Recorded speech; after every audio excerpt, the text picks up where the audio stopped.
오늘 0시 기준 국내 코로나19 확진자는 26명 늘었습니다. 이 중 22명이 지역 감염 사례인데 대부분 이태원 클럽 관련 확진자들입니다. 이태원 클럽의 누적 확진자 수는 110명을 넘어섰습니다.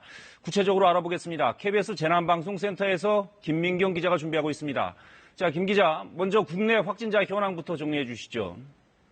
네, 잠시 전 방역 당국의 발표에 따르면 확진자는 어제보다 26명 늘어서 지금까지 모두 1,962명으로 파악됩니다. 사망자도 1명이 나와서 모두 259명입니다. 이 중에 격리 중인 사람은 지금 1,000여 명으로 전체의 9% 정도입니다.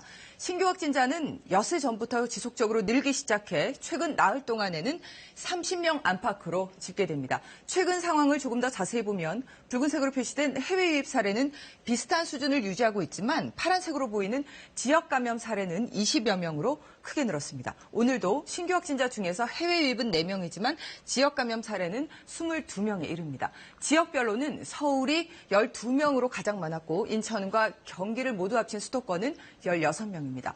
부산과 대구 지역에서도 3명씩 확진자가 나왔습니다. 특히 오늘 신규 확진자 중에서 20명은 이태원 클럽 관련 확진자로 파악됩니다.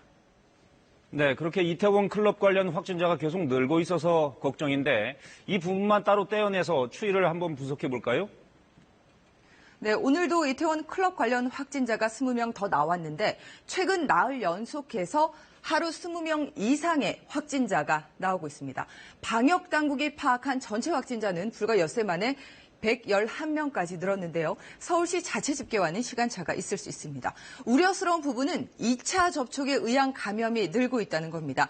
실제로 클럽 관련 확진자는 대부분 20, 30대로 파악되지만 60대 이상에서도 1명의 2차 접촉자 나왔습니다. 문제는 상대적으로 증상이 약한 젊은 층의 경우에는 치명률이 0.2% 정도지만 70대로 가면 10.8%, 80대는 25%까지 높아진다는 겁니다.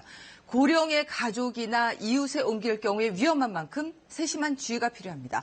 지난달 24일부터 이달 6일까지 이태원 유흥시설을 방문했을 경우에는 외출을 자제하시고 증상이 없더라도 진단 검사를 받아야 합니다.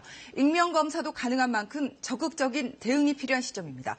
지금까지 재난방송센터에서 KBS 뉴스 김민경입니다.